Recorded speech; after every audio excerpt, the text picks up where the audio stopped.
WhatsApp guys, Avenger infinity war और end game Marvel की बड़ी और मोस्ट इंपोर्टेंट मूवीज है और इनमें भी सभी मूवीज की तरह कई हिडन डिटेल्स, फैक्ट और ईस्टर एग्स हैं। और आज हम इन्फिनिटी वॉर और एंड गेम के कुछ हिडन डिटेल्स को डिस्कस करेंगे जिनको शायद आपने मिस कर दिया हो। तो बिना किसी देरी के चलिए शुरू करते हैं।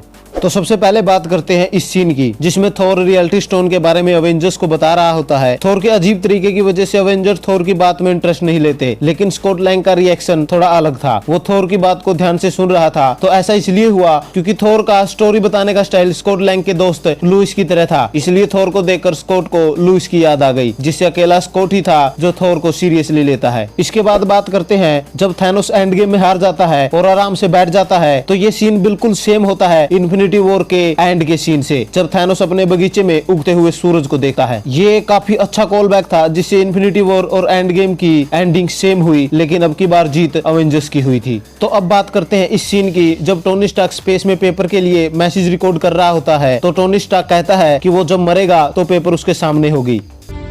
जब मैं आखिरी बार अपनी आंखें बंद करूंगा तुम मेरे साथ होगी, मेरी जान, मेरा जहान, मेरा सुकून हो तुम। और जब टोनी स्टार्क स्नैप के बाद आखिरी सांसें लेता है तो पेपर उसके सामने होती है। शायद इसीलिए डॉक्टर स्ट्रेंज ने पेपर पोट्स को फाइनल बैटल में लेकर आया। तो अब जब डॉक्टर स्ट्रेंज की बात हुई है, तो जब डॉक्टर स्ट्रेंज टोनी स्टार्क से पहली बार मिलता है तो दोनों में बिल्कुल भी नहीं बनती, क्योंकि डॉक्टर स्ट्रेंज टोनी स्टार्क को घमंडी मानता था। लेकिन जब डॉक्टर स्ट्रेंज टाइटन पर फ्यूचर देखता है तो डॉक्टर स्ट्रेंज टोनी स्टार्क को रिस्पेक्ट देना शुरू कर देता है, क्योंकि टोनी स्टार्क ही फ्यूचर में अपनी जान देकर उन सबको बचाएगा।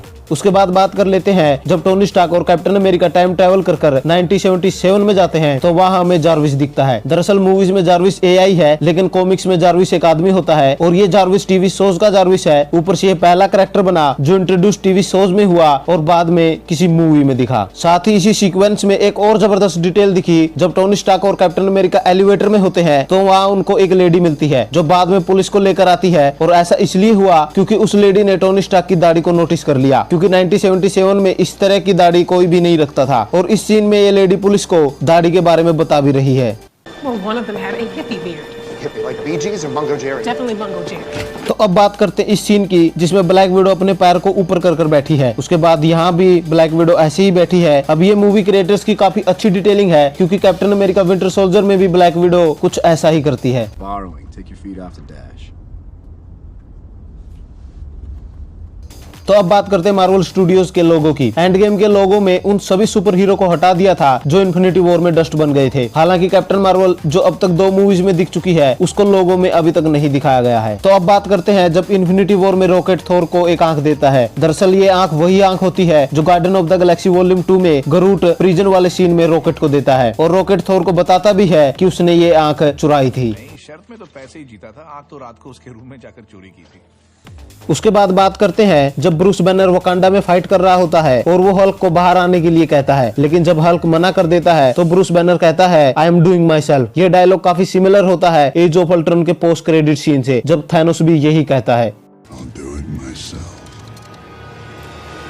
तो अब ये डिटेल काफी औसम है। तो जब रॉकेट और हल्क न्यू एसगार्ड में थोर से मिलने जाते हैं, तो वहाँ कॉर्क ने जो कपड़े पहने होते हैं वही सेम कपड़े टाइका वाइटिटी ने कॉमिक-कॉन में पहने होते हैं। और हाँ, टाइका वाइटिटी ही कॉर्क को आवाज भी देते हैं और उनके मोशन कैप्चर भी रिकॉर्ड करते हैं। तो अब बात कर लेते हैं हमारी फाइनल डिटेल की। तो जब थैनोस की स्नैप के बाद सभी डस्ट बन रहे होते हैं, तो टाइटन पर मैंडिस पहले ही बता देती है कि कुछ बुरा होने वाला है। साथ ही पीटर भी पहले से ही ये सेंस कर लेता है कि वो मरने वाला है। अब ऐसा इसलिए हुआ क्योंकि मैंडिस के पास भी फीलिंग और सेंस से रिलेटेड पावर है और पीटर पार्कर के पास भी सिक्स सेंस है।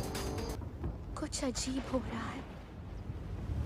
तो गाइस, ये वीडियो थी जहां हमने इन्फिनिटी वॉर और एंड गेम की कुछ हिडन डिटेल्स को देखा। मूवीज क्रिएटर हम जैसे डाई हार्ड फैंस के लिए ही इन डिटेल्स को डालते हैं ताकि हम इन्हें एंजॉय कर सकें। इन्फिनिटी वॉर और एंड गेम मार्वल की बहुत बड़ी फिल्में थी, इसलिए इनमें काफी बड़ी डिटेल्स और ईस्टर एग्स थे और आगे भी हमें ऐसी ही डिटेल्स और ईस्टर एग्स मूवीज में मिलते रहेंगे। बस हमको इनको ढूंढना है और इनको एंजॉय करना है। और अगर आपने भी इस वीडियो को एंजॉय किया तो इस वीडियो को लाइक करें, साथ ही से शेयर जरूर करें। ऊपर से अगर आपके पास में कोई डिटेल है जो मैंने मिस कर दी तो हमें कमेंट में जरूर बताएं। और इसी तरह के सुपर कंटेंट के लिए हमारे चैनल को जरूर सब्सक्राइब करें। Thank you guys, this is Vicky Seemar and you watching the Vicky सीमार।